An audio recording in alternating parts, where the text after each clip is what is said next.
दोस्तों, जैसे कि आप सभी को पता है कि जो आपका बीपीओ एग्ज़ाम है, इससे संबंधित जो पंचायती राज, ध्यान रखिएगा, इस जो स्पेशल पार्ट है 65 नंबर का आपका पूछा जाएगा, उससे संबंधित हमने एक वीडियो रिकॉर्ड कर दिया है। ठीक है, इसके अलावा हमने पूरा बजट और सेंसस जनगणना पढ़ा दिया है। अगर आपने नहीं देखा तो उसको जाकर देख लेंगे। देखो ये जो मैं 40-50 मिनट में कवर कर रहा हूँ, ठीक है, ये कई घंटों लग जाएगा आपको पढ़ने पे। तो यहाँ पे हमने जो कंपाइल किया हुआ है नोट्स, ठीक है, इसको अगर एक बार रिवीजन करके चले जाएंगे तो बहुत सी चीज़ें यहाँ पे आपकी क्लियर हो जाएगी। ठीक है, यह एक रिवीजन क्लास है और जो भी चीज़ें आपने पढ़ी है ध्यान रखिएगा, हो सकता है इसमें से ना पढ़ी हो तो ये आपके लिए दो भी यूजफुल होने वाली है। ठीक है, तो शुरू से लेके आखिरी तक देखो और इसके बाद आखिरी में हम एक वीडियो बनाएंगे जो आपका योजनाओं पर होगा, जिसमें करंट योजनाएं और कुछ पुरानी योजनाएं राज्य सरकार की, उसको हम शामिल करने वाले हैं। और इसके बाद हम ध्यान रखिएगा पंचायती राज से संबंधित जो चीज़ें नई घटित हुई हैं उसको हम डिस्कस करेंगे आखिरी में। ठीक है, मतलब उसका एक वीडियो और बनाएंगे। तो अभी जो है, अगर आपने पुराने वीडियो नहीं देखे तो सबसे पहले उसको जाके देख लो। आज जानते हैं हम पंचायती राज व्यवस्था के बारे में कुछ महत्वपूर्ण चीज़ें। ठीक है, चलिए स्टार्ट करते हैं क्लास को। और चैनल को अगर आपने सब्सक्राइब नहीं किया तो सब्सक्राइब जरूर कर लेना। ठीक है, यहाँ पे बहुत ही महत्वपूर्ण चीज़ें आपको बताई जाती हैं।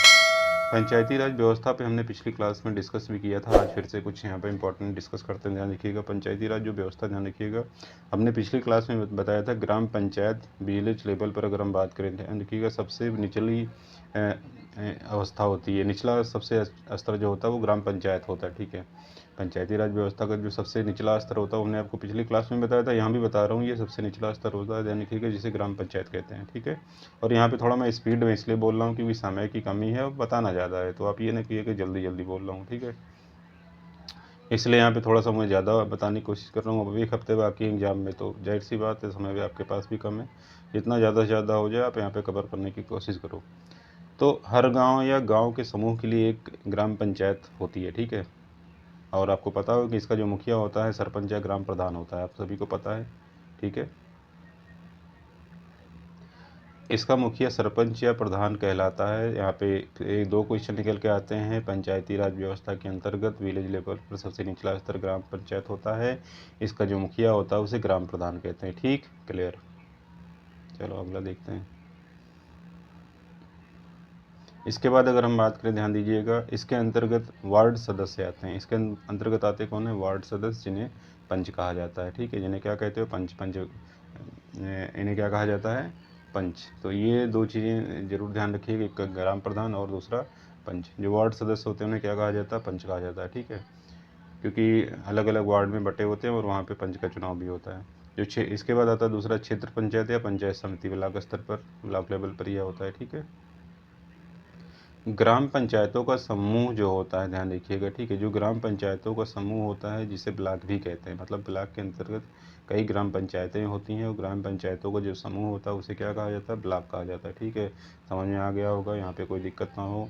इसका जो अध्यक्ष है, ध्यान रखिएगा, क्षेत्र पंचायत अध्यक्ष कहलाता है, मतलब ब्लॉक का जो अध्यक्ष होता है उसे क्षेत्र पंचायत अध्यक्ष कहते हैं। ठीक है, इसमें पंचायतों के प्रतिनिधि और विधायक आते हैं। ठीक है, इसमें कौन आता है? पंचायत के प्रतिनिधि और विधायक इसके अंतर्गत आते हैं। ठीक,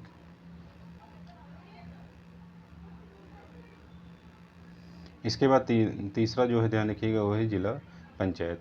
ठीक है, जिला स्तर पर यह होती है कौन? जिला पंचायत। जिला स्तर पर होती है आपकी जिला पंचायत। ठीक है, दिख रहा होगा सभी को, ये जिला पंचायत लिखा हुआ है, इसका ये जिला स्तर पर होती है। यह पंचायती राज का सबसे उच्च स्तर होता है। इसको हम पिछली वीडियो में भी बता चुके हैं। सबसे निचला स्तर ग्राम पंचायत, सबसे ऊपरी स्तर, ध्यान रखिएगा, जिला पंचायत होता है। ठीक है, ये जरूर ध्यान रखिएगा। ठीक है, वार्ड के जो सदस्य होते हैं उन्हें पंच कहते हैं, ये भी ध्यान रखिएगा, बता दिया हमने। ठीक है, ये क्लियर हो गया आपका। जो इसका अध्यक्ष होता है उसे जिला पंचायत अध्यक्ष कहा जाता है। क्या कहते हैं? जिला पंचायत अध्यक्ष। ठीक है, क्लियर। अब एक लाइन में अगर हम बात करें इसको, यहाँ पे गांव स्तर पर ग्राम पंचायत, इसका मुखिया कौन होता है भाई? सरपंच या ग्राम प्रधान कहते हो। ब्लॉक स्तर पर क्षेत्र पंचायत, इसका जो अध्यक्ष होता है क्षेत्र पंचायत अध्यक्ष होता है। जिला स्तर पर जिला पंचायत, इसका जो अध्यक्ष होता है जिला पंचायत अध्यक्ष होता है। ठीक है, क्लियर हो गया? क्लियर हो गया भाई, इसको देख लिया आपने। ठीक है, 2-3 बार इसको देखो, याद हो जाएगा आपको। यहाँ पे कुछ ऐसा नहीं जो समझ में ना आए। ठीक है, आगे बढ़ते हैं। पंचायती राज से संबंधित अगर हम बात करें, कुछ प्रमुख समितियाँ और सुझाव। ठीक है, ये क्वेश्चन भी बहुत ही महत्वपूर्ण है, ध्यान से इसको समझिएगा।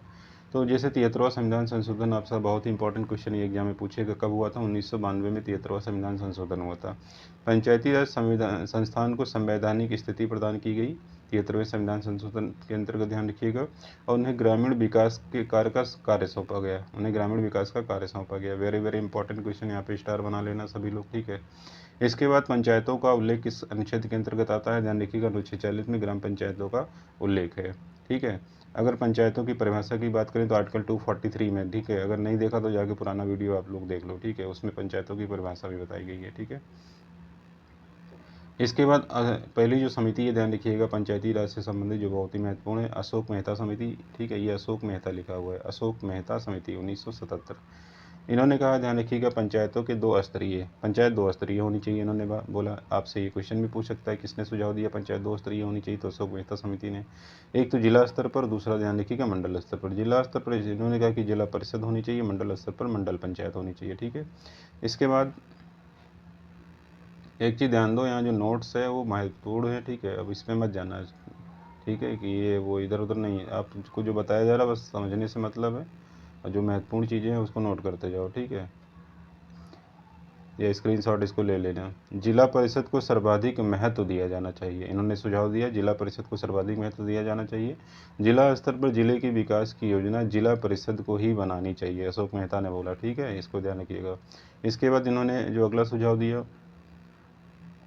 इन्होंने कहा कि पंचायतों के चुनाव में राजनीतिक दलों को भी भाग लेना चाहिए। अब ये क्वेश्चन आपसे पूछेगा किसकी सिफारिश पर, किसने कहा था कि पंचायतों के चुनाव में राजनीतिक दलों को भाग लेना चाहिए, तो अशोक मेहता कमेटी ने सुझाव दिया था, ठीक है। ये यहाँ पे पॉइंट, इसको ध्यान रखना है। इसके बाद इन्होंने सुझाव दिया था पंचायतों के विघटन पर 6 माह में चुनाव होना चाहिए। बहुत ही महत्वपूर्ण क्वेश्चन है, ध्यान रखिएगा। पंचायत के विघटन पर कितने दिन के अंदर चुनाव होना चाहिए, ठीक है। किसने कहा था, अशोक मेहता ने कहा था। कितने माह के अंतर्गत, 6 माह के अंतर्गत। ये क्वेश्चन बहुत ही महत्वपूर्ण है, इसको जरूर ध्यान रखिएगा। उसके बाद SC/ST के आरक्षण की भी इन्होंने बात करी, ठीक है। देखा होगा रोटेशनल प्रणाली के अंतर्गत कभी कभी ग्राम प्रधान का जब चुनाव होता है तो वहाँ पे SC/ST की सीट भी आ जाती है, कभी कभी महिला सीट आ जाती है, ठीक है। तो SC/ST के आरक्षण की बात किसने करी थी, अशोक मेहता कमेटी ने, या समिति भी कह सकते हो इसको, ठीक है। पंचायत के लिए पंचायती राज वित्त निगम की सिफारिश, very very important question. Panchayat के लिए पंचायती राज वित्त निगम की सिफारिश किसने की थी, अशोक मेहता ने करी थी, ठीक है। ये भी बहुत ही महत्वपूर्ण कुछ पॉइंट है। देखो सारे पॉइंट पहली बार जो मेन है हमने यहाँ पे रखे हैं, आप कहीं ढूंढना नहीं, किताबें नहीं पलटनी है, ठीक है, एक जगह हमने रख दिया। अब इसको रिवीजन करते जाओ, पढ़ते जाओ। इनकी रिपोर्ट जो आती थी आई 1978 में आई, रिपोर्ट कब आई, 1978 में, ठीक है। इसके बाद अगली का समिति जो देखिए GV राव समिति, बहुत ही महत्वपूर्ण ये भी है। 3-4 समितियां हैं जो सबसे ज़्यादा इंपॉर्टेंट है और यही सबसे ज़्यादा पूछी जाती हैं। 1985 में इसका गठन हुआ, ध्यान रखिएगा, जो उस समय प्रधानमंत्री राजीव गांधी थे, ठीक है। इन्होंने कहा क्या, इन्होंने भी बोला कि वित्त आयोग के गठन की सिफारिश की। वित्त आयोग क्या होता है, वित्त आयोग जो होता है, ध्यान रखिए, एक तो केंद्र में होता है, राज्य में भी वित्त आयोग होता है। राज्य में वित्त आयोग का गठन करते हैं, जैसे राज्य का वित्त आयोग ये बताता है कि ग्रामीण लेवल पर, ग्राम पंचायत स्तर पर या ग्राम पंचायतों में कितना पैसा सरकार के द्वारा दिया जाए, ठीक है, उसकी रिपोर्ट ये तैयार करता है। और केंद्र में जो वित्त आयोग होता है, ध्यान रखिएगा, वित्त आयोग का काम होता है केंद्र और राज्य सरकार के बीच में इनकम का बंटवारा करना, मतलब एक तरीके से आय का बंटवारा, या कितना पैसा दिया जाए केंद्र के द्वारा राज्य को, ये सुझाव कौन देता है, वित्त आयोग देता है केंद्र सरकार को। फिर से वित्त आयोग का काम होता है केंद्र सरकार को सुझाव देना कि राज्य को कितना पैसा दे। राज्य में जो वित्त आयोग होता है वो राज्य सरकार को सुझाव देता है कि ग्रामीण लेवल पर ग्राम पंचायतों में कितना पैसा सरकार खर्च करे, ठीक है, उसके बारे में वो सुझाव देता है, ठीक है। इसके बाद इन्होंने सुझाव दिया था, ध्यान रखिएगा, ग्रामीण विकास और गरीबी उन्मूलन। गरीबी उन्मूलन पे बहुत ही इंपॉर्टेंट है, इस पर टिक मारिएगा। किसने बोला था, GV राव समिति, ठीक है। इसके बाद पंचायतों का कार्यकाल 5 वर्ष हो, किसने कहा था, GV राव समिति ने कहा था। ये क्वेश्चन बनेगा आपका, देखो ऐसा ही क्वेश्चन बनेगा, फिर बगले ताकोगे अगर नहीं आएगा तो ध्यान रखिएगा, ठीक है। इसके बाद लक्ष्मीमल सिंघवी समिति, ठीक है, लक्ष्मीमल सिंघवी समिति 1986, वर्ष ध्यान रखिएगा 1986। पंचायतों को संवैधानिक दर्जा दिए जाने की बात किसने की, very very important question, Laxmimal Singhvi समिति ने, ठीक है। किसने बात किया कि किसने कहा कि पंचायतों को संवैधानिक दर्जा दिया जाए, तो लक्ष्मीमल सिंघवी समिति, ये इंपॉर्टेंट है। इसके बाद पंचायतों के चुनाव में राजनीतिक दलों को भी भाग नहीं लेना चाहिए, किसने बोला, ध्यान रखिएगा, ये बोला था लक्ष्मीमल सिंघवी समिति ने, ठीक है।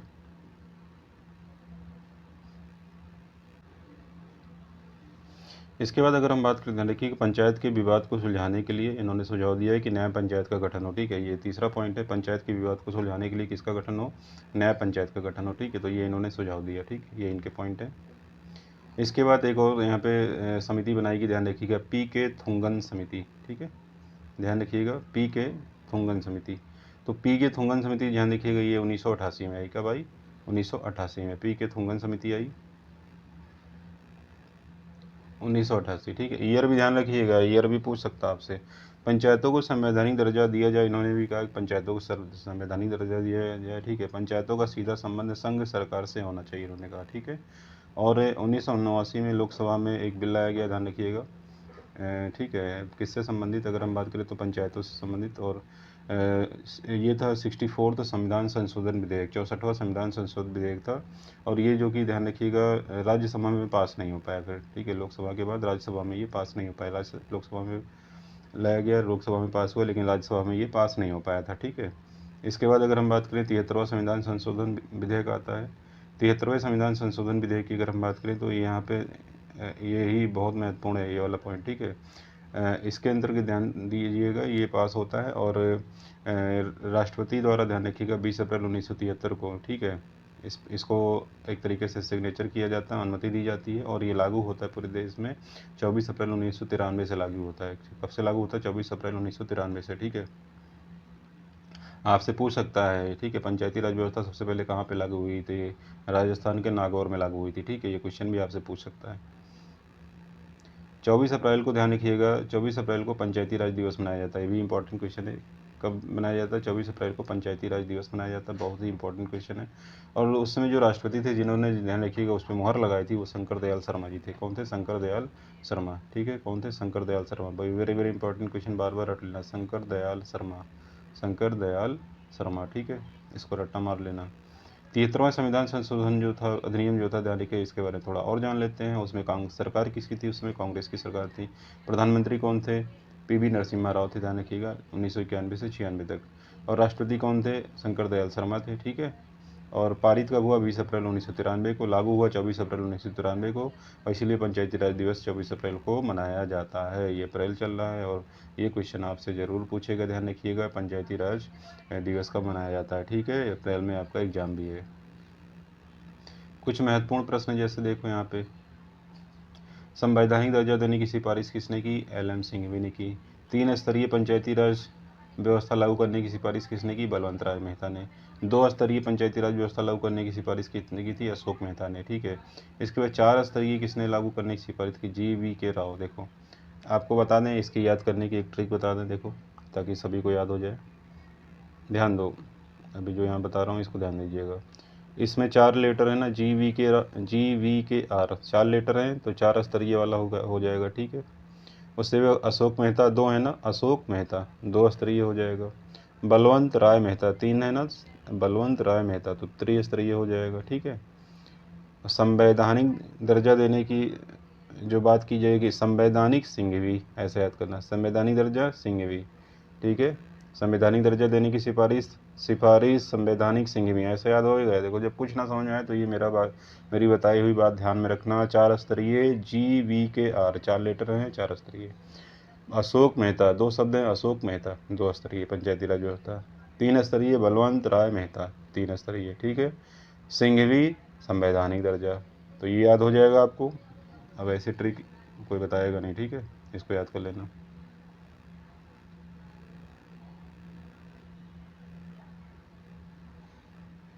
पंचायती राज व्यवस्था के अंतर्गत भाग पूछे आपको, ध्यान रखिएगा। ठीक है, किस भाग के अंतर्गत आता है? तो ये भाग 9। ठीक है, किसके अंतर्गत आता है? भाग 9 के अंतर्गत आता है, ये भी ध्यान रखिएगा आप। ठीक है,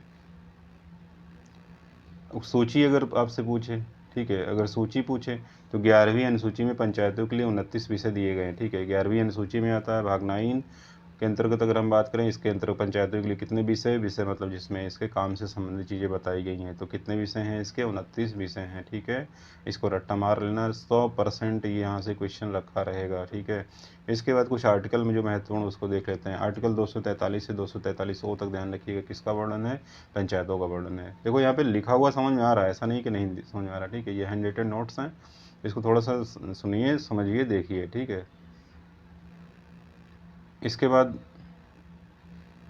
परिभाषा अगर आपसे पूछे तो जो इसकी परिभाषा बेटा ध्यान रखिएगा, 243A के अंतर्गत इसको परिभाषित किया गया है। जैसे इसमें कुछ बातें ध्यान रखो, जिला का मतलब राज्य का जिला।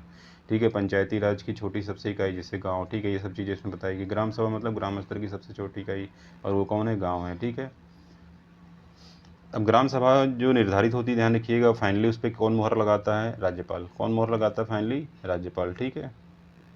इसके बाद आते हैं पंचायतों का गठन किस आर्टिकल के अंतर्गत आता है? ध्यान रखिएगा। तो ये पंचायतों के गठन की बात जो की गई बेटा, ध्यान रखिएगा, ये आएगा 243 के अंतर्गत, ठीक है।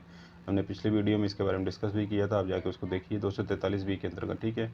भारत के प्रत्येक राज्य में ग्राम पंचायत स्तर पर 3 चीज़ें आपको ध्यान रखना है। ग्राम पंचायत, मध्यवर्ती स्तर पर पंचायत समिति, जिला स्तर पर जिला पंचायत, तीनों के बारे में बात बता चुके हैं, ठीक है। यदि राज्य की जनसंख्या, अब यहाँ पे जो सबसे महत्वपूर्ण क्वेश्चन है इसको भी ध्यान दो, ठीक है। यदि राज्य की जनसंख्या 20 लाख से कम है तो वह 2 स्तरीय पंचायत बनाएं, ठीक है।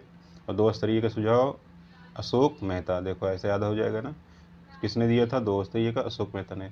तो ये एक नियम है, ध्यान रखिएगा, राज्य की अगर जनसंख्या 20 लाख से कम है तो 2 स्तरीय पंचायत बनाएं, एक ग्राम पंचायत, दूसरा जिला पंचायत, ठीक है। एक आपका ग्राम पंचायत, दूसरा जिला पंचायत। तो यहाँ पे कितनी आबादी, ध्यान रखिएगा, 20 लाख से अगर कम है तो। इसके बाद जैसे यहाँ पे कुछ राज्य हैं जहाँ पे कुछ पंचायती राज व्यवस्था जो लागू, जैसे केरल में 1 स्तरीय लागू है, केरल में 1 स्तरीय पंचायती राज व्यवस्था, ठीक है, ग्राम पंचायत। त्रिपुरा में 1 स्तरीय है ग्राम पंचायत, हरियाणा में 2 स्तरीय है, पश्चिम बंगाल में 4 स्तरीय पंचायती व्यवस्था है, ठीक है। तो ये आपको ध्यान रखना होगा। और 4 स्तरीय में कौन कौन सा आता है, जैसे देखो ध्यान दीजिएगा,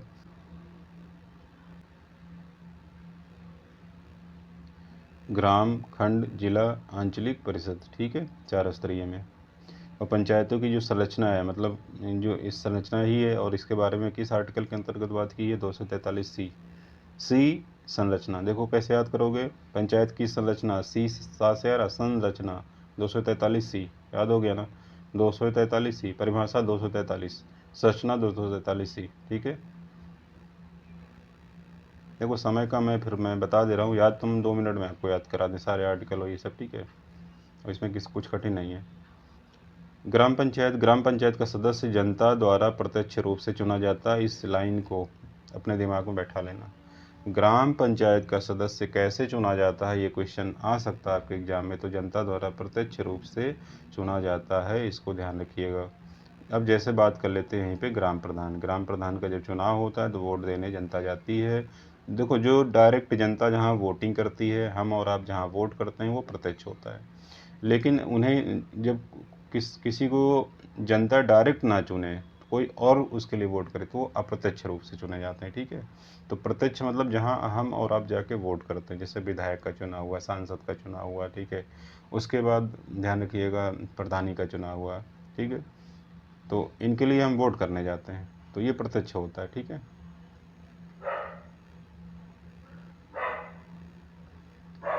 मध्यवर्ती स्तर पर ध्यान रखिएगा, जैसे पंचायत समिति, और मध्यवर्ती स्तर पर आपकी पंचायत समिति होती है, इसके सदस्य जो आपने देखा होगा बीडीसी होते हैं, बीडीसी, ठीक है। और बीडीसी जो होते हैं, ध्यान रखिएगा, जो बीडीसी होता है उसके द्वारा ब्लॉक प्रमुख, ये चुनते हैं, किसको? ब्लॉक प्रमुख को चुनते हैं, ठीक है। इसका मतलब जो ब्लॉक प्रमुख है, इसके चुनाव में कौन भाग लेता है? बीडीसी भाग लेता है। और ब्लॉक प्रमुख जनता द्वारा तो डायरेक्ट चुना नहीं जा रहा है, तो ये अप्रत्यक्ष रूप से चुना जाता है, ठीक है। समझ में आ गया होगा। जिला स्तर पर आ जाते हैं। जिला स्तर पर जैसे जिला परिषद आपकी होती है, पंचायत या कह सकते हो, तो इसके अंतर्गत आपका वार्ड आता है, वार्ड के सदस्य होते हैं, ठीक है। वार्ड के कौन होते हैं? सदस्य होते हैं। और यहीं अगर हम बात करें तो जिला पंचायत, जैसे जिला पंचायत जो सदस्य होता है, ध्यान रखिएगा, वो जनता द्वारा प्रत्यक्ष रूप से चुने जाएंगे। जिला पंचायत जो सदस्य होते हैं, ठीक है, वो जनता द्वारा प्रत्यक्ष रूप से चुने जाते हैं, और इनके द्वारा जिला पंचायत अध्यक्ष चुने जाते हैं। तो ये अप्रत्यक्ष हो जाते हैं और ये प्रत्यक्ष, ठीक है। जिला पंचायत सदस्य प्रत्यक्ष रूप से, ठीक है, लेकिन जिला पंचायत का जो अध्यक्ष होता है वो अप्रत्यक्ष रूप से, क्योंकि जिला पंचायत के अध्यक्ष को चुनता कौन है? जिला पंचायत सदस्य, ठीक है। पंचायतों में आरक्षण की अगर हम बात करें, पंचायतों में आरक्षण की व्यवस्था 243D, ठीक है, ठीक है। पंचायतों में आरक्षण की व्यवस्था की गई है, ध्यान रखिएगा। और 243D के अंतर्गत, ठीक है। अब जैसे एससी की जो है, ध्यान रखिएगा, इनकी जनसंख्या के अनुपात में बताया गया है, और एसटी को भी जनसंख्या के अनुपात में, ठीक है। इसके बाद महिला आरक्षण की बात, जैसे 33% की यहाँ पे बात की गई है, ठीक है। पंचायतों में आरक्षण की तो कम से कम 1/3 सीट पर आरक्षण होना चाहिए, कम से कम 1/3 सीट पर आरक्षण होना चाहिए, ठीक है। और यूपी में जैसे अगर हम बात करें, ध्यान रखिएगा, तो यूपी में ये आपका चक्रानुक्रम में होता है। चक्रानुक्रम मतलब एक साइकिल होता है, कभी महिला सीट आती है जैसे, कभी नहीं आती है, ठीक है। हाँ, पंचायती राज ग्रामीण परिवेश, ये पंचायती है यहाँ पे, पंचायती, ठीक है। पंचायती राज ग्रामीण परिवेश, पंचायतों के कार्य के बारे में किस अनुच्छेद के अंतर्गत बात की गई है? 243 ई के अंतर्गत। किसके अंतर्गत? 243 ई के अंतर्गत। एक चीज़ और कंफर्म कर लेना, ठीक है, ये आरक्षण वाला वैसे 33% ही है, ठीक है। फिर भी एक बार इसको देख लीजिएगा, मैंने जो बताया फिलहाल ये सही है। पंचायतों के कार्य के बारे में अगर बात की जाए, ध्यान रखिए, तो कार्य का जो है ध्यान रखिएगा, ठीक है। 243 सी, जैसे कार्य आपके 243 ई मतलब एनर्जी, आपके पास एनर्जी होगी तभी काम कर पाओगे, ठीक है। कार्य को एनर्जी से लिंक कर दो, 243 सी, ठीक है, समझ में आ जाएगा। 243 सी किस में आएगा? वर्क से संबंधित है, ठीक है। पंचायत को कोई कार्य के बारे में बताया गया, तो कार्य में जैसे आपका बताया जाए, जब प्रथम बैठक से इनका जो समय होगा, ध्यान रखिएगा, पंचायतों का जो समय होगा 5 वर्ष तक निर्धारित रहेगा, ठीक है, प्रथम बैठक से। पंचायत भंग होने पर 6 मंथ में चुनाव कराना जरूरी है, ठीक है, ये भी महत्वपूर्ण पॉइंट है।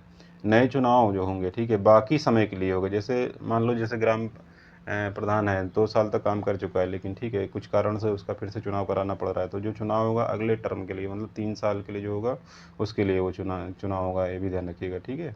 बाकी समय के लिए होगा जो पहले भंग की गई है, तो इसको इस तरीके से समझिएगा। चुनाव लड़ने के लिए योग्यता, ठीक है, ठीक है, आर्टिकल 243 एफ के अंतर्गत, ठीक है। चुनाव लड़ने की योग्यता 243 एफ के अंतर्गत आता है। पंचायत का चुनाव लड़ने की उम्र जो है आपसे पूछेगा, और ये कितनी है? मिनिमम 21 वर्ष है, ठीक है। चुनाव कौन करवाता है? राज्य निर्वाचन आयोग, ठीक है, राज्य निर्वाचन आयोग के द्वारा चुनाव करवाता है। 243 के किसके अंतर योग्यता 243 एफ, चुनाव जो होगा ध्यान रखिएगा राज्य निर्वाचन आयोग 243 के, ठीक है, 243 के, ये जरूर ध्यान रखिएगा। इसमें एक चीज़ और ध्यान रखिएगा, जैसे ये वीडियो अगर जब भी आप लोग देखिएगा तो उसमें राज्य निर्वाचन आयुक्त अगर कुछ चेंजेस होता है तो उसको देख लेंगे, ठीक है। जैसे यूपी का एग्ज़ाम देने जा रहे हो तो यूपी का देख लेंगे आप लोग, ठीक है, सर्च करके। और इनकी नियुक्ति जो होती है ध्यान रखिएगा राज्यपाल के द्वारा नियुक्ति होती है, ठीक है। और इनको हटा कौन सकता है? भारत की संसद। इनको कौन हटा सकता है? भारत की संसद, ठीक है। पंचायत वित्त फंड, देखो फंड बहुत, इसको फंड मतलब इनकम, तो आई में आ जाएगा, इसको याद करा देता हूँ आपको, भूलोगे नहीं। पंचायत वित्त की अगर बात की जाए तो फंड मतलब इनकम, वित्त मतलब इनकम होता है, इनकम समय 243 आई, ठीक है, भूलोगे नहीं कभी अब। तो आर्टिकल 243 आई में किसके बारे में बात की गई? पंचायत वित्त या फंड के बारे में बात की गई, विकास कार्य के लिए होता है। और वित्त आयोग जो ध्यान रखिएगा, वित्त आयोग इसी के अंतर्गत जैसे हम बात करें आर्टिकल 243 आई के अंतर्गत, ठीक है।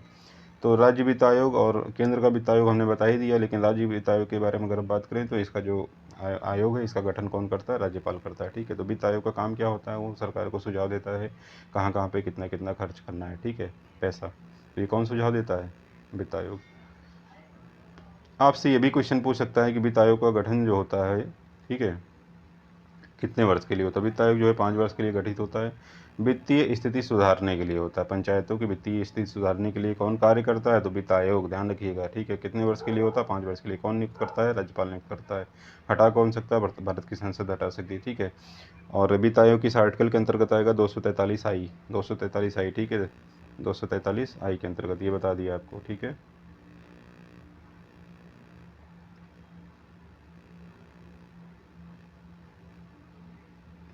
राज्य की आय में से कितना प्रतिशत पैसा पंचायतों को दिया जाए, ठीक है, यह राज्य वित्त आयोग निर्धारित करता है। अभी हमने बताया भी आपको थोड़ी देर पहले।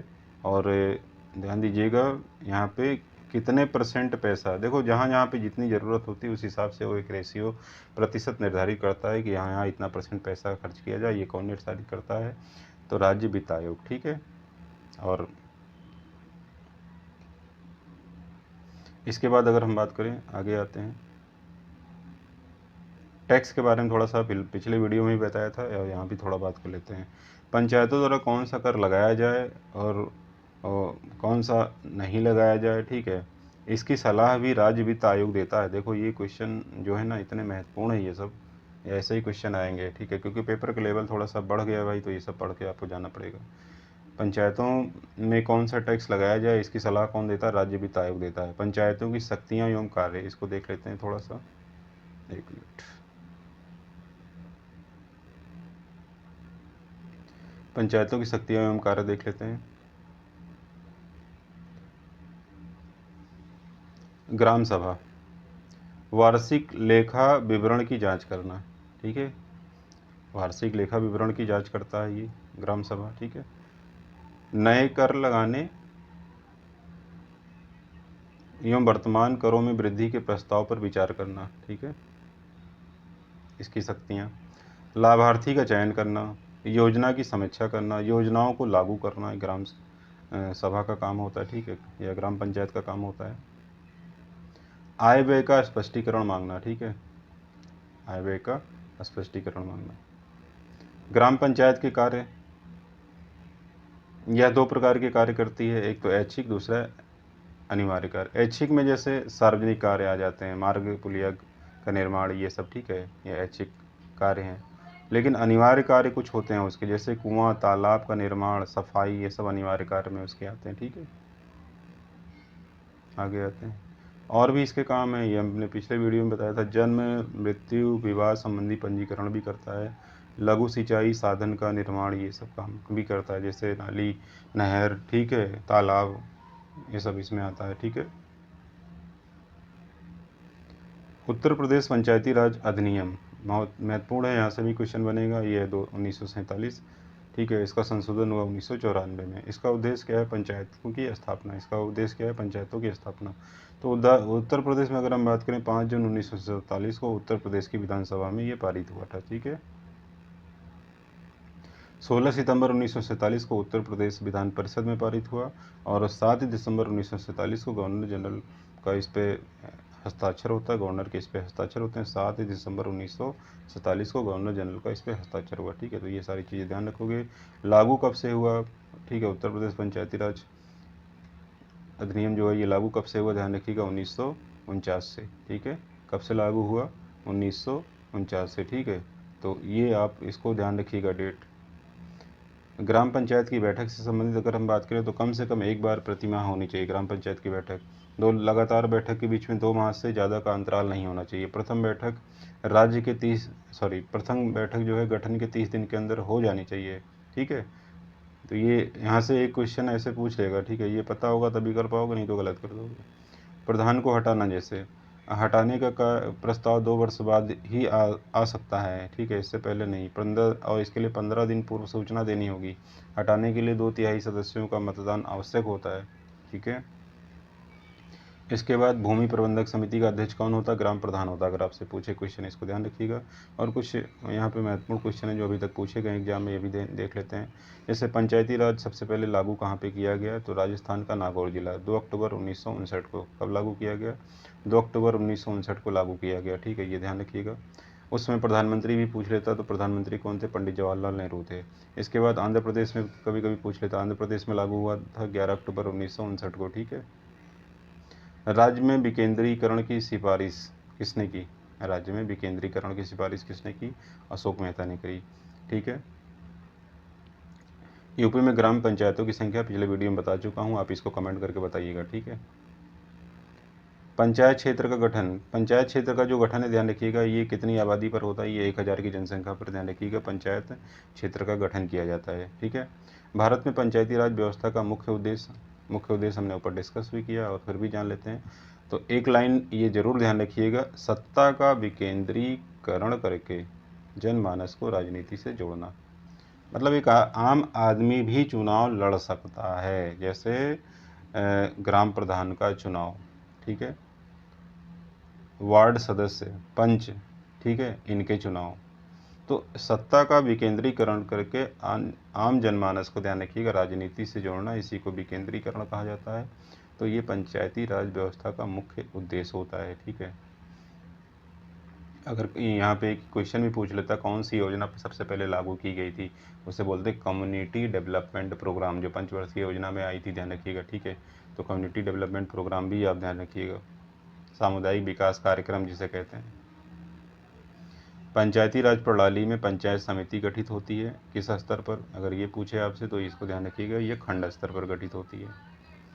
स्थानीय स्वशासन का जनक किसे कहा जाता है, लॉर्ड रिपन को कहा जाता है, ठीक है। इसमें बहुत सारी हिस्ट्री भी थी, वो हमने नहीं इसमें शामिल किया है क्योंकि वो पूरा इतिहास हो जाता है, ठीक है। अब जो सिलेबस दिया उसके अकॉर्डिंग हमने इसमें शामिल किया है, ठीक है, मेन पॉइंट। और बाकी चीज़ें फिर जाके और भी चीज़ें उसमें जानना नहीं, क्योंकि इसका सिलेबस जो फिक्स है उसके अनुसार ही हम लोग यहाँ जान रहे हैं।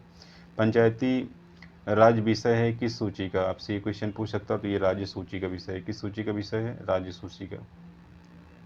जिला परिषद का प्रधान कौन, जिला परिषद का जो प्रधान होता है, ध्यान रखिए, वो कौन होता है, वो अध्यक्ष होता है, ठीक है, जिला परिषद का जो अध्यक्ष। नगर पंचायत अगर पूछे आपसे तो किस अनुसूची के अंतर्गत आता है, तो 12वीं अनुसूची के अंतर्गत आता है। किस अनुसूची के अंतर्गत आता है, 12वीं अनुसूची के अंतर्गत आता है। ग्राम पंचायत के कार्य कितने हैं, ध्यान रखिएगा, कितने कार्य, अभी ऊपर हमने पढ़ा ही है, तो 29 कार्य हैं, ये भी ध्यान रखिएगा। नगर पंचायत के कार्य कितने हैं, ये अगर ध्यान रखिएगा 18 कार्य हैं, ठीक है, उसके 29 हैं, इसके 18 हैं। पंचायत समिति का अध्यक्ष कैसे चुना जाता है, अप्रत्यक्ष रूप से चुना जाता है। किस प्रकार से चुना जाता है, अप्रत्यक्ष रूप से चुना जाता है। जिला पंचायत अध्यक्ष कैसे चुना जाता है, ये अप्रत्यक्ष रूप से भी चुना जाता है, ठीक है, ये ध्यान रखेंगे। इसके बाद कुछ क्वेश्चन और हैं, देख लेते हैं जल्दी से यहाँ पे।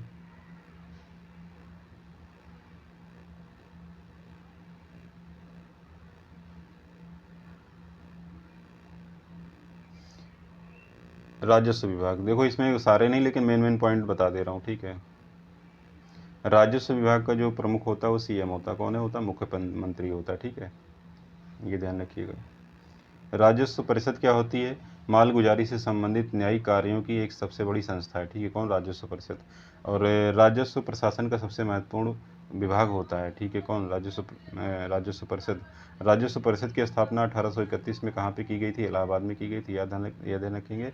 राजस्व न्यायालय का शीर्ष न्यायालय होता है, ठीक है। इसके बाद राजस्व परिषद आपकी एक प्रशासनिक शाखा लखनऊ में है, एक न्यायिक शाखा कहाँ पे है, प्रयागराज, जिसे इलाहाबाद भी कहते थे, ठीक है। राजस्व परिषद का अध्यक्ष कौन होता है, इसको कमेंट करके आप लोग बताइएगा।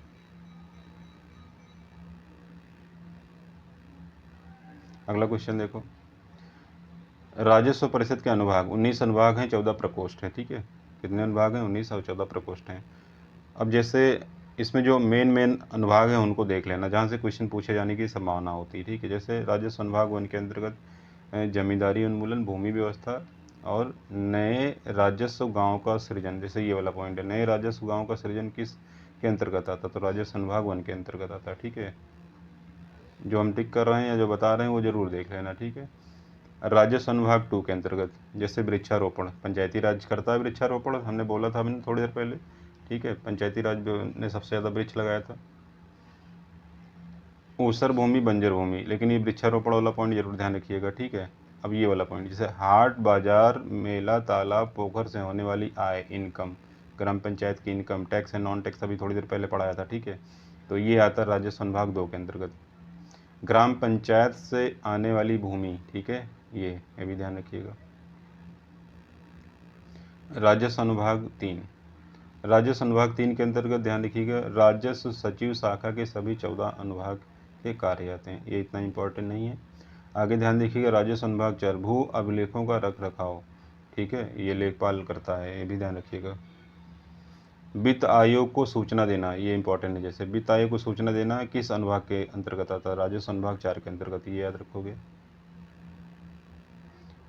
राजस्व अनुभाग 5, राजस्व अनुभाग 5 के अंतर्गत तहसील भवन का निर्माण, वेरी इंपॉर्टेंट क्वेश्चन, ठीक है, पैसा आता है, ध्यान रखिएगा, ग्राम पंचायत अधिकारी निर्माण करवाता है तो उसका एक बजट पास होता है। कब्जा हटाना, सीमा विवाद निपटारा, लेकिन इसमें सबसे महत्वपूर्ण आपका जैसे तहसील निर्माण हो गया, ठीक है, तो कोई निर्माण जो होता है ध्यान रखिए ग्राम पंचायत में, वो किस के अंतर्गत आता है, राजस्व अनुभाग 5 के अंतर्गत, ठीक है। अनुभाग 6 के अंतर्गत अगर हम बात करें, ध्यान रखिएगा, ठीक है, अनुभाग राजस्व परिषद के पदों का सृजन, ठीक है, रेलवे की भूमि जैसे, ठीक है, ये उतना इम्पोर्टेंट नहीं है। अनुभाग 6, अनुभाग 7 वेरी वेरी इंपॉर्टेंट है, राजस्व वसूली। अनुभाग 7, ठीक है, इसको याद कर लोगे। चकबंदी आता अनुभाग 8 के अंतर्गत, ये भी इंपॉर्टेंट है। अनुभाग 9 में आता है जैसे तहसीलदार, नायब तहसीलदार, कानून को कार्य की इनके कार्य की ध्यान रखिए कि कार्य की सेवा नियमावली आती है, जैसे कृषि गणना, ठीक है, ये सब आता है इसमें अनुभाग 9 में। अनुभाग 10 में आता है कृषि विविधता की सूचना। अनुभाग 12 में आपका आएगा 20 point program, very important question है, 20 सूत्रीय कार्यक्रम, ठीक है। परिवार नियोजन, ये भी बहुत महत्वपूर्ण है, अनुभाग 12 में आता है। अनुभाग 14 में भू राजस्व बंदोबस्त, भूदान, ग्राम दान, एसडीएम, उप जिलाधिकारी, ये आते हैं किसमें, अनुभाग 14 में।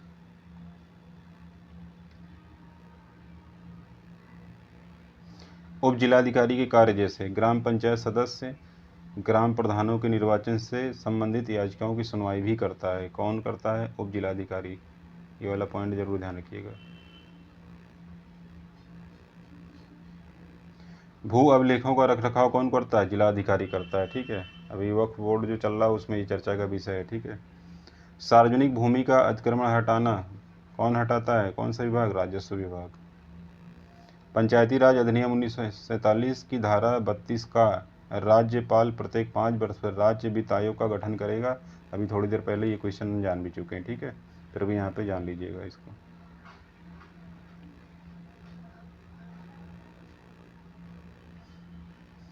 अगला क्वेश्चन, जिला स्तरीय राजस्व प्रशासन की अगर बात करें तो सर्वोच्च अधिकारी जिला कलेक्टर होता है, ठीक है। सर्वोच्च अधिकारी कौन होता है, जिला कलेक्टर।